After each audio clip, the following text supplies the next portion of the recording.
vieillissement est souvent associé aux pertes. Cognitives, physiques, mais aussi sociales. L'isolement. Après tout, dans le mot « retraite », il y a le mot « retrait ». Exclure les aînés sous prétexte qu'ils ne sont plus actifs? N'ont-ils pas tous et toutes contribué à bâtir la société dans laquelle nous évoluons aujourd'hui? Ces réflexions ont amené le Carrefour communautaire Montrose à initier une vaste consultation dans le quartier Rosemont à Montréal afin de reconnaître ce que les aînés ont laissé en héritage dans leur communauté et auprès des plus jeunes générations.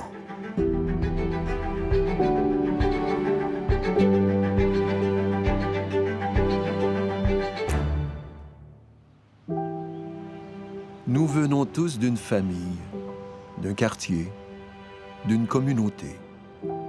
Que gardons-nous de tout cela? Et quelle empreinte laisse-t-on par la suite? Pour réaliser ce projet sur la transmission, Carole Genet, consultante en gérontologie, a collaboré avec Huguette de Bellefeuille, intervenante retraitée auprès des aînés, qui lui avait donné son tout premier emploi. Elle commence à me décrire qu'est-ce qu'elle portait depuis longtemps. Le goût qu'elle avait de faire des ateliers, de produire des ateliers dans différents secteurs de Rosemont-Petite-Patrie, puisque c'est dans Rosemont, et de questionner les gens, les aînés. Alors, on va pouvoir définir les questions pour chacun. J'ai travaillé pendant 22 ans avec des aînés dans un centre de loisirs. Ça faisait 20 ans que j'avais pris ma retraite. Fait qu'il y avait comme quelque chose qui était loin derrière moi. Tant que t'es pas rendu dans un centre comme ça, on dirait que je ne savais pas que j'étais vieille. Puis c'est pas le mot vieille qui me tape. Mais c'est quoi être vieille? On fait une recherche, comment les gens vivent, qu'est-ce qui leur arrive, où est-ce qu'ils en sont. Chaque personne est invitée à aller raconter qu'est-ce qu'ils ont vécu eux autres. Chaque vie est spéciale. Cet atelier-là, c'est le 5e. On se promène dans des résidences et dans des organismes où on va cueillir l'information sur les préoccupations des personnes aînées. On veut leur donner la parole pour justement connaître leur expérience, leur savoir, leur réalisation.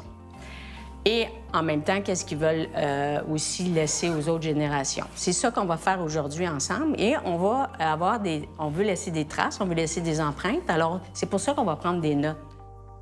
Lors des ateliers empreintes de mes passages, nous avons entendu des centaines d'histoires de vie uniques et inspirantes. Donnons la parole à 4 de ces participants pour mieux connaître leur parcours de vie, leur passé, leur présent et leur avenir.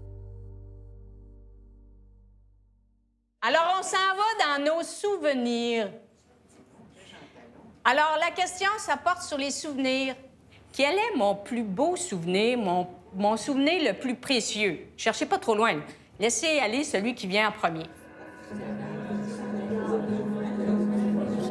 Quand tu questionnes des gens du 3e âge, puis que tu leur demandes une question comme c'est quoi votre beau souvenir que vous avez?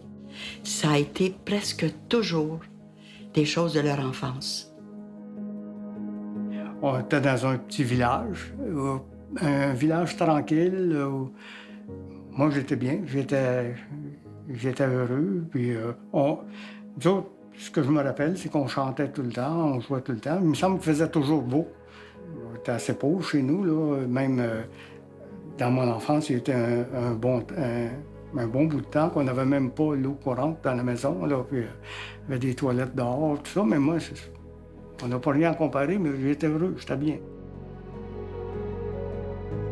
Pour Louise, le souvenir le plus précieux est celui d'un long voyage, un périple loin de son enfance qui l'a ramené vers des valeurs ancrées depuis longtemps dans sa vie.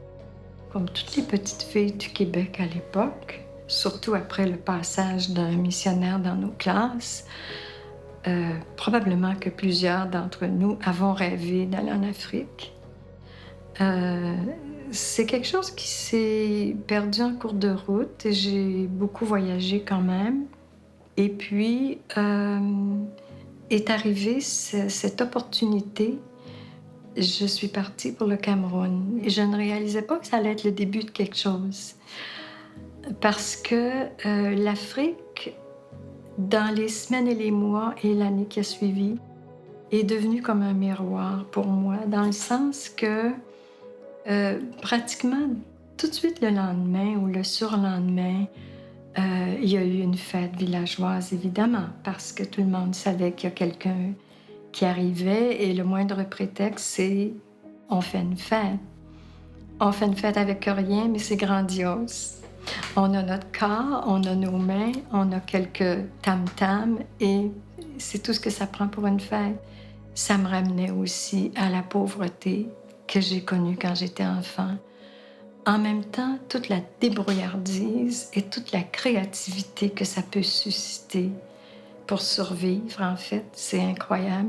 Et enfant, on ne se rend pas compte de ces richesses-là. C'est beaucoup plus tard et c'est quand on les retrouve tout à coup dans un autre pays.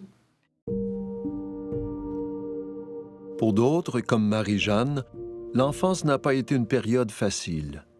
Avec le recul, toutefois, ces expériences ont assurément forgé la personne qu'elle est devenue. Dès le départ de ma vie, moi j'ai été adoptée. Et puis, le père qui m'a adoptée, il est décédé, j'avais pas 2 ans. Ma mère a eu un autre enfant tout de suite après. Puis après ça, lui, étant parti, elle s'est remariée avec quelqu'un. C'est un ancien frère des écoles catholiques. Et puis, il a abusé de nous autres. On était toutes jeunes, puis il a abusé de nous autres. C'était un dur coup. Et puis, la vie a continué. Après ça, je me suis mariée, j'avais 17 ans. Et puis, finalement, j'ai eu 2 enfants, un garçon, une fille. J'avais dit à mon mari, écoute, là, moi, là, je travaille 2 jobs, parce que je gardais mes beaux-parents. Je travaille 2 jobs, là, moi, là, pour arriver, parce qu'il n'y avait pas de pension, il n'y avait rien, eux. J'ai dit, puis toi, là, tu travailles, puis j'ai dit, là, il va y avoir quelque chose qui va changer. Soit que tu te trouves un autre job, ou que tu t'en vas. Ben, il dit, je m'en vais. Finalement, tout ça, ça m'a amené à apprendre à me débrouiller. Je vais aller travailler dans une maison privée, garder des enfants. C'était quand même... Je connaissais pas autre chose. Pour moi, c'était normal, tout ce que je vivais. Là, c'était... bon, c'est plus tard que j'ai appris que c'était pas bien, les choses que j'avais vécues. Là, on va passer à une autre question. Alors, aujourd'hui, maintenant, quelle est la réalisation dont je suis le plus fière? Souvent, les gens me disent « Oh, j'ai fait rien d'extraordinaire. » C'est pas ça qu'on veut. On veut pas savoir votre extraordinaire. On veut savoir ce que vous trouvez qui vous rend le plus fier. Je vous laisse aller pour la deuxième question. De quoi je suis fière? Moi. Et j'en ai fait des affaires. Pour toute ma gang, là. Je me rends compte comment j'étais une batailleuse. Comment j'étais une lionne pour défendre mes petits. Tout ce que j'ai fait, j'en suis fière, puis on dirait que j'ai de la misère à dire que j'en suis fière parce que j'ai fait ce qu'il y avait à faire. Puis j'avais comme décidé, moi, en me mariant, puis j'en voulais des enfants, que si j'avais des enfants, je faisais pas comme ma mère. Je les élevais pas comme toutes pareilles, parce que nous autres, on était 8 filles chez nous, puis un gars. Fait que ma mère, c'était toute... Il n'y avait pas d'oreille qui dépassait, puis il n'y avait rien qui dépassait, là, tout pareil. Puis moi, je m'étais dit, non, chacun a une personnalité. Je n'ai pas tout réussi. Mais je sais qu'un jour, j'ai une de mes filles qui m'a dit, j'ai eu 3 filles puis 4 gars. Puis une de mes filles, elle m'a dit, regarde-nous, on est toutes pas pareilles. T'as réussi. OK. Ça prend quelqu'un d'autre pour le dire des fois. Qu'on a réussi quelque chose dont je peux être fière. Robert, de son côté, a dû affronter des démons intérieurs pour bâtir la vie à laquelle il aspirait. J'avais eu une job dans un magasin. Je rentre là le matin pour commencer mon travail. Puis le gérant, il me dit, bon, ici, ce qu'il y a de plus important, il met la main sur la caisse enregistreuse, il dit, c'est ça. Moi, là, ça a tout défait mes valeurs. Je comprenais pas rien. C'est pas comme ça que j'avais été élevé. Tout ce qu'on m'avait dit, tout ce qu'on disait, ça allait contraire à ça. Et c'est comme si il y avait quelque chose en moi qui marchait pas, là, émotivement, je n'étais pas prêt à affronter ça. Et puis j'ai commencé à prendre de l'alcool, puis j'avais un malaise, là, dans le fond, de moi, quelque chose que je comprenais pas, là, la vie. J'étais comme perdu, puis pour échapper à ce malaise-là, il y avait seulement ça que je connaissais, l'alcool. Quand je prenais une bière, j'étais tellement bien, puis moi, j'étais d'un caractère plutôt joyeux, puis là, quand j'étais avec d'autres, le plaisir des autres, c'est de me faire rire. Je riais facilement, de bon cœur, puis j'avais toujours du plaisir. Ça me libérait tellement, tu sais. Mais c'était toujours à recommencer. L'inquiétude, là. Je voyais les autres avancer dans la vie. Là. Il y en a qui s'achetaient une auto, il y en a d'autres qui avaient une blonde, il y en a d'autres qui se mariaient, puis tout ça. Mais moi, je continuais tout le temps à boire. En fin de compte, c'est seulement à l'âge de 32 ans que j'ai venu à bout d'arrêter de boire. Là. Puis là, j'étais à quelques jours ou quelques heures de me ramasser dans la rue. Là. Puis moi, à 32 ans, je pensais que tout était pas... J'avais passé tout droit là, pour toutes les bonnes choses de la vie. J'étais trop tard pour me marier, trop tard pour ci, trop tard pour tout. Là. Et puis, quand j'ai rencontré cette femme-là qui est devenue ma femme, là,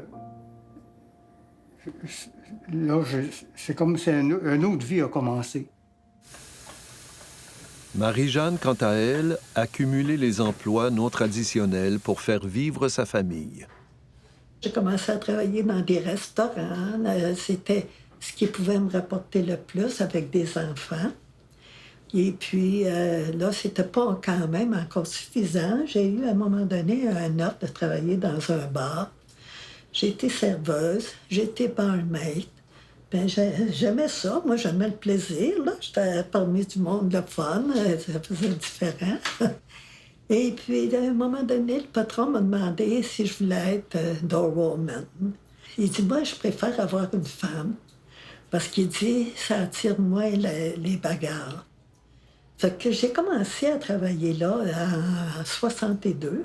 J'étais toujours là, mais toujours, je travaillais pas habillée comme n'importe quoi. J'étais toujours avec des belles toilettes.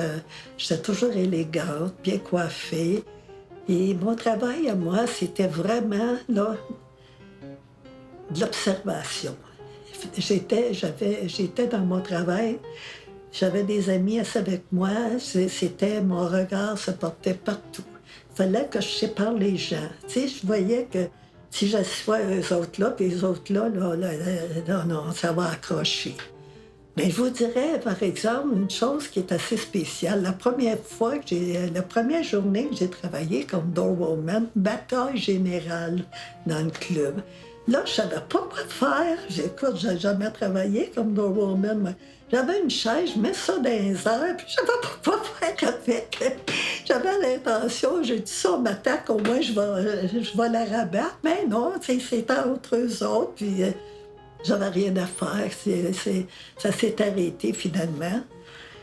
Mon ami m'avait dit, laisse-toi pas faire. La première chose qu'il faut que tu fasses, c'est toi, il faut qu'il attaque. Quand tu vois qu'il t'insulte, attaque tout de suite. À un moment donné, il y en a un qui était toujours en avant, après crier pendant le spectacle. Il s'appelait Tirouche, puis c'était un style de vendeur de légumes, là, tu sais, dans les ruelles, là. C'est ra, ra, ra, ra, ra. Fait qu'il était là, ra, ra, ra, ra. Je disais, hey, Tirouche, ta boîte. Non, la vérité, ferme ta gueule. C'est ça que j'ai dit. Ça fait que, il dit, toi, là, en disant ça, j'y pogne le doigt, puis je revire ça à l'envers, je l'ai fait mettre à genoux, puis je l'ai traîné jusqu'en avant de la porte. Puis là, j'ai dit, tu crisses ton camp ici. Voyez-vous, ça a été comme ça pendant presque 8 ans que j'ai travaillé. Pour Louise, issue d'une famille modeste, sa plus grande réalisation est assurément la concrétisation d'un rêve littéraire. J'ai toujours aimé écrire, mais je ne pensais pas un jour écrire un livre.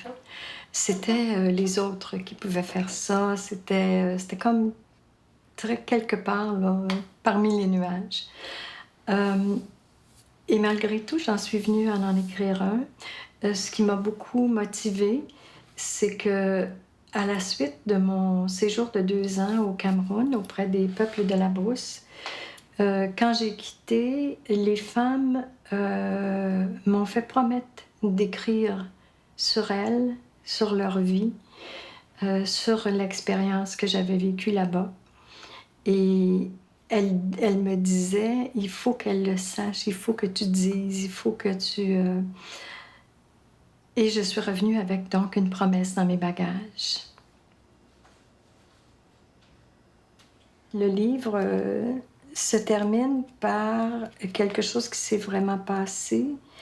J'ai la lettre des femmes avec moi que je cite à la fin du livre. C'est que en Afrique, en brousse, on touche aussi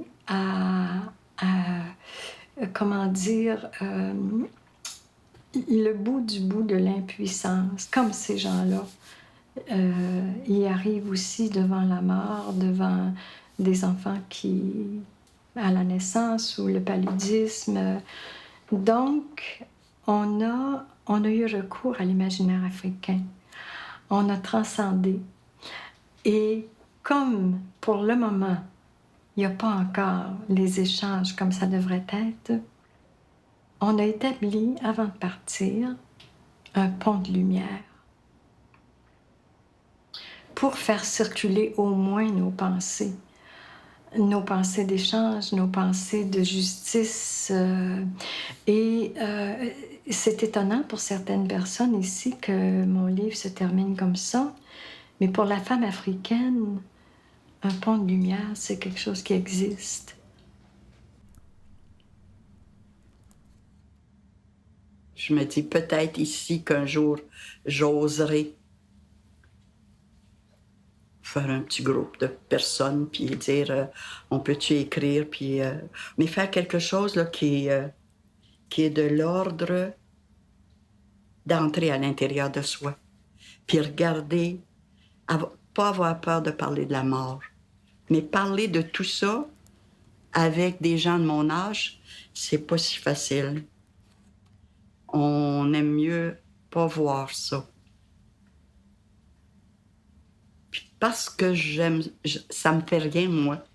Pourquoi que ça me fait rien? Je ne sais pas pourquoi ça me fait rien. Ah non, je le sais, c'est rien parce que petit à petit, je me suis habituée avec ça. Avec cette... Pas parce que j'ai vu beaucoup de morts, j'en ai pas vu. Oui, j'en ai vu. Ben oui.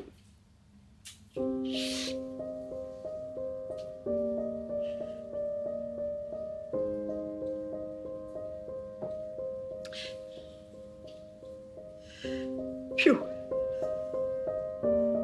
Puis je suis pas toute seule non plus, qui a eu des morts dans sa famille. Moi, j'ai un de mes fils qui s'est fait... Jacques, qui est un athée, on soit. Y a-tu quelqu'un qui vous manque dans votre maison? Wow! Ben oui, il est pas rentré. Il a 16 ans, il s'est fait frapper. Il était en bicyclette, il est mort.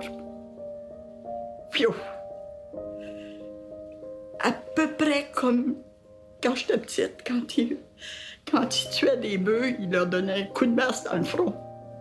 J'ai reçu un coup de masse dans le front. Ma fille et moi, elle est venue me voir à la Porte Saint-Denis. Elle avait 18 ans dans le temps. J'ai eu ma fille, elle a eu un petit garçon, j'ai eu un petit-fils. Puis à l'âge de 4 ans, il a brûlé à 90 % de son corps au 3e degré. Il est toute seule avec sa mère chez eux. Moi, j'habite là, mais je suis pas là, je suis avec mon copain. Et puis, il se lève dans le milieu de la nuit, puis il y a un pyjama, puis il y a un fil qui prend son pyjama. Ça fait qu'il prend le briquet de sa mère sur le bureau, il brûle le fil de son pyjama. Puis dans ce temps-là, c'était des pyjamas en flanellette synthétique. Le pyjama a explosé.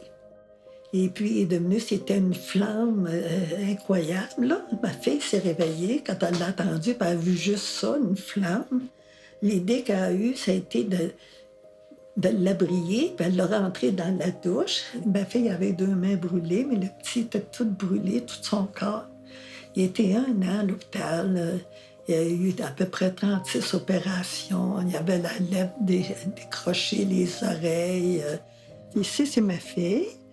Ma fille et son petit garçon, quand il a brûlé, il avait son costume, justement, élastique, là, à ce moment-là. Ma fille a commencé à être pas mal malade, là. Elle était allée à l'hôpital et puis elle était apparemment fragile déjà du cœur. Excusez.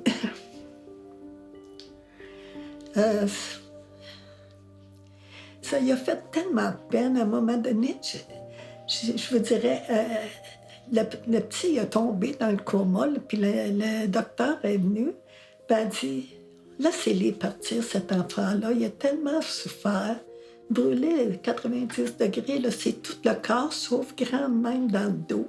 Il n'y avait même pas assez de peau pour faire des greffes, là, je vous donne une idée. Puis le monde disait, on ne peut pas y aller, c'est trop dur à voir. Mais c'était toujours elle qui était là et moi, là. Ça fait que, à un moment donné, ben, elle rentrait à l'hôpital, elle m'appelle, elle dit, maman, je file pas bien, veux-tu venir avec moi à l'hôpital? Fait que je suis allée à l'hôpital avec elle. Puis, ils l'ont gardée. Puis son anniversaire était le 21 octobre. Elle dit, maman, j'aimerais ça, tu m'achètes un pyjama. J'ai dit, regarde, tu vas être à la table d'opération. Quand tu vas sortir, je vais l'avoir acheté. Elle n'est pas revenue. Elle n'a jamais sorti de ça. C'est sûr que ça m'émeut encore d'en parler. Mais il y a une place où je suis en paix avec ça aussi. Parce que par sa mort, il m'a sauvée. Il m'a obligée à sortir de chez moi. Plus tard, beaucoup plus tard, j'ai constaté que ça m'avait fait prendre un chemin qui est de l'ordre d'accepter de mourir moi aussi, d'accepter que la mort fait partie de la vie. Le parcours d'une vie est marqué de plusieurs deuils, comme les décès et les séparations. J'étais vraiment au bout, là. Puis j'ai dit, moi j'ai vécu en masse quand quand je buvais dans des 1,5, là, puis tout ça. Là. Puis moi, une grande maison comme ça, j'aimais ça, mais moi, aller dans un 1,5, ça me dérangeait pas. J'ai connu ça. Je le sais que le bonheur, il n'est pas dans le 1,5 ni dans la grande maison. Il est à l'intérieur de moi. Et ça, moi, j'avais fait longtemps que je vivais avec... en sachant ça pour moi, là. J'avais parlé pendant ce temps-là que peut-être j'aimerais mieux vendre. Puis là, mon ex, elle m'avait dit, elle dit, si on vend, on se sépare.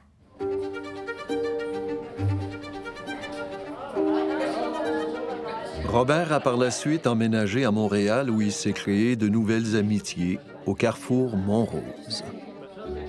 Mais je suis arrivé là, puis l'accueil, tout le monde parle avec son cœur de son vécu et qu'il n'y a pas de barrière, puis tout ça.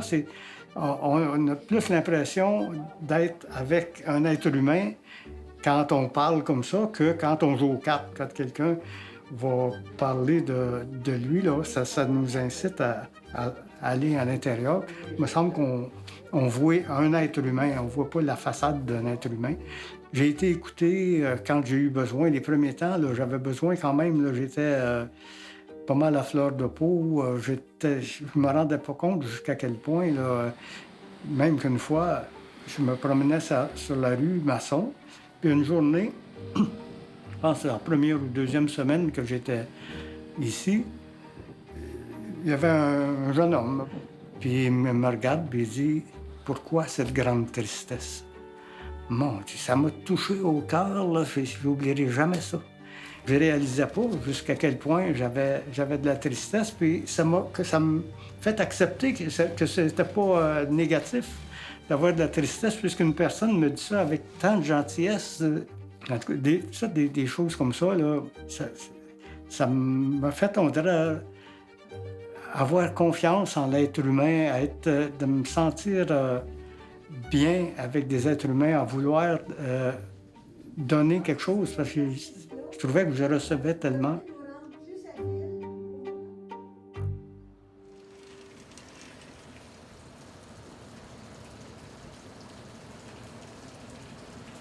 J'ai quand même 83 ans. Qu'est-ce que tu fais avec ce temps-là qui te reste? Qu'est-ce que tu vas faire si tu vas pas jouer au bingo, si tu vas pas danser? Là, tout d'un coup, ici, il y a du yoga. Ça, c'est nouveau. Puis en même temps, même ça, yoga sur chaise. On va s'asseoir, les vieilles. Mais elle est fine, le professeur est fin, puis c'est pas trop difficile. Puis le professeur nous a fait faire un tour, fait prendre par la main. J'ai pris la main de Louise. Louise avait les mains froides. Moi, j'avais chaud. Puis Louise, elle m'a dit quelque chose. Elle m'a dit, t'as les mains très chaudes. Mm-hmm. Et c'était comme moi, c'est comme, oh, est-ce qu'elle veut que je la réchauffe ou, tu sais, j'ai été comme, là, j'ai dit, selon ce que t'as besoin. Après ça, on est allé s'asseoir dans le corridor pour s'y mettre à se parler. Je me souviens encore de ton regard, Huguette, quand tu as dit mais vous écrivez. Oui. Et j'ai dit oui, j'écris. Oui. Et on ne s'est plus jamais laissé depuis ce temps-là. Puis on continue à écrire. On continue à écrire, on continue à lire. Ça a changé, je dirais, ça a changé ma vie ici, dans une maison où il y a plusieurs personnes retraitées. C'est bien, c'est un beau milieu, mais d'être capable d'avoir ce niveau de communication avec quelqu'un, à ce moment-ci de ma vie, je ne m'y attendais pas. Puis d'apprendre aussi que la difficulté qu'on avait eue toutes les deux à s'habituer à ici. Oui, oui. Puis comme tu dis, pas parce que on est bien, mais on pourrait presque dire qu'il nous manquait quelque chose.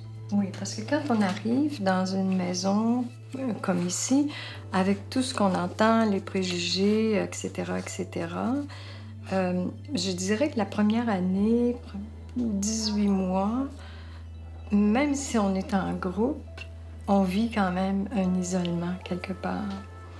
On laisse beaucoup de choses derrière. Et avec les préjugés, avec ce qu'on entend dans la société, on doit découvrir par soi-même qu'il y a encore toute une vie devant soi.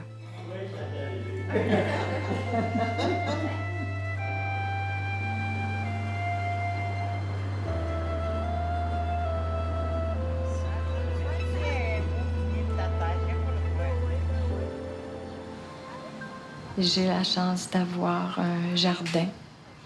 Alors effectivement, l'été, d'être dans mon jardin, c'est une passion. J'oublie le passage du temps, d'ailleurs. Les jardins ont une saison et nous en avons une aussi. Des saisons, je devrais dire.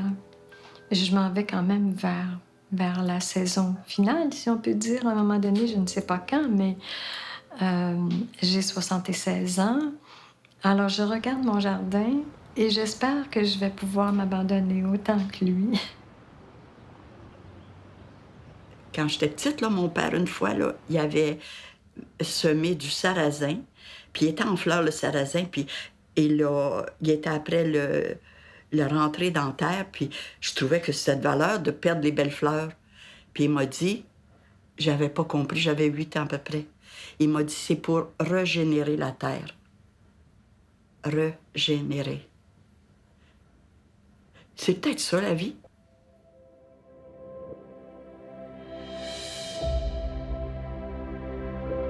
On est rendu à la question, qu'est-ce qui est le plus important à laisser à l'autre génération? Alors, je veux juste vous mettre dans les... Est-ce que la transmission, c'est quelque chose que vous connaissez? Oui. On a tous reçu de nos parents. Les parents nous ont transmis plein de choses. Maintenant, à notre tour, que souhaitons-nous transmettre aux autres générations, à nos enfants, aux autres générations? Huguette avait un mot que j'ai tellement aimé à un moment donné, parce qu'elle disait que pour nos enfants, partir de la grande noirceur avec ce que ça représentait pour nous d'être femmes à ce moment-là, Huguette a dit, finalement, nous avons été les pentures qui ont permis à nos filles d'ouvrir des portes.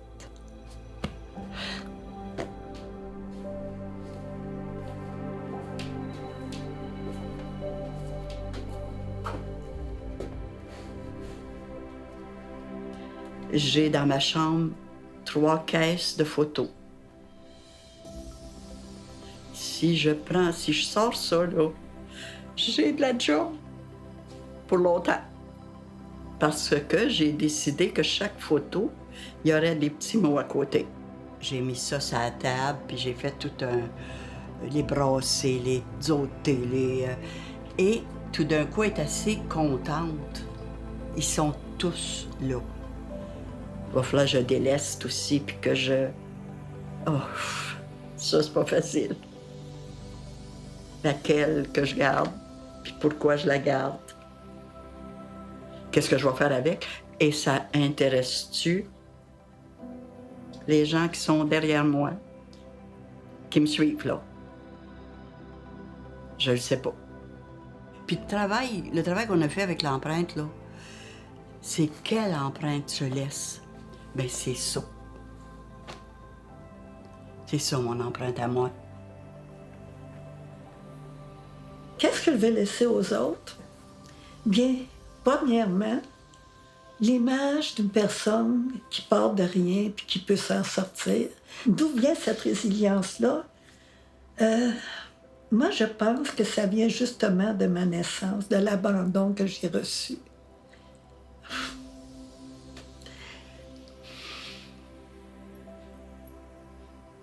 Oui. De jamais abandonner.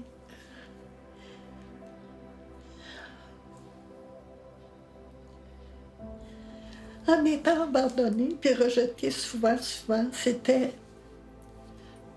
Non, faut que je pense, faut que j'aille, faut que je le fasse. Je peux pas laisser... Je savais même pas, je réfléchissais même pas. Ça venait naturel, c'était... Vas-y, fais quelque chose. Un jour, les premiers temps que j'étais dans les Alcooliques Anonymes, on allait, avec mon ex, on allait à la maison du père faire le meeting au hall. Et puis là, on envoyait de toutes les couleurs, là, des personnes vraiment, vraiment amochées, là. On envoyait entrer, là, après avoir passé la nuit au froid en plein hiver, les yeux, là, complètement rougis, là, c'est vraiment... Puis il y en a une fois que j'ai vu arriver, j'ai dit, ça se peut pas, ce gars-là, il va mourir, il s'en sortira jamais, c'est impossible. J'osais même pas y parler. Il était comme, peut-être comme moi j'étais, par exemple, quand je suis arrivé. Il y en a qui n'osaient pas me parler, moi, quand je suis arrivé dans le haut, parce que j'étais vraiment... Ce gars-là, je l'ai rencontré. Lui, il m'a reconnu. Moi, je ne l'ai pas reconnu. Il s'était replacé, il avait arrêté de boire, il y avait un appartement, tout ça. Puis il est venu me voir, il dit, « Je te connais, toi. » Il dit, tu t'allais à la maison du père. Je t'ai vu une fois, puis ce qui m'a aidé à m'en sortir, c'est de te voir, toi, puis ta femme ensemble. Il dit, pour moi, c'est ça qui m'a aidé. J'ai jamais parlé. Lui, ce qu'il a vu, je sais pas, moi, si je décidais que c'est ça que je voudrais laisser aux autres, je sais pas qu'est-ce que je peux laisser aux autres, mais on sait pas. On a seulement à vivre, puis probablement qu'on laisse, peu importe, on laisse quelque chose, mais on sait pas quoi. Puis l'important, c'est pas de le savoir quoi qu'on a laissé, l'important, c'est de vivre, puis si on a laissé quelque chose, mais tant mieux. L'empreinte de mes passages parcourt dans le temps des marques durables, des traces d'hier à aujourd'hui vers demain. Se rejoindre les uns les autres, dire, écouter, entendre. Manifester la vie qui nous anime encore et qui nous relie à jamais. Que pourrais-je te dire que je n'aurais point dit? Que voudrais-tu savoir de l'histoire de ma vie? Elle n'est pas compliquée, elle est à la hauteur de ce que j'ai voulu et de ce que j'ai pu. Que te ferais-je lire que je n'aurais écrit? Ces mauvais souvenirs cachés ou endormis sur une page blanche à l'encre du silence. La mémoire me flanche, est-ce une coïncidence? J'ai besoin de plus de soleil et j'ai besoin de toi. À ton âge, j'étais pareil, je ne redoutais pas le froid. Passeras-tu dans mes passages? Apprendras-tu de mes erreurs? À l'heure où la nature s'enrage, à l'heure où elle compte nos heures. Sur ce fond de musique qui semble dépasser, à peine nostalgique, je veux te raconter mes heures de plaisir, mes heures sans tourment. Moi qui faisais l'amour sans me soucier du temps, vois dans ma lenteur un signe de sagesse. Apprivoise la peur, dis-le mon vieillesse. Vois dans nos regards la douce ressemblance. Nos cœurs ont le même âge, celui de notre enfance. On ne fera plus qu'un qu'en étant tous les deux. On a tant de choses en commun, tout ce qu'il faut pour être heureux. Moi, j'aurai l'air un peu plus jeune et toi tout juste un peu plus vieux. Si on se rend à mi-chemin entre ton âge et le mien, entends ce que je n'ai pas dit, lis ce que je n'ai pas écrit. Tourne la page doucement, elle est à toi maintenant. Refais l'amour sans oublier qu'aux enfants il faut leur montrer qu'au bout du compte, ce qui nous reste, c'est quand le cœur se manifeste, que malgré les marques du temps, on n'est pas vraiment différent.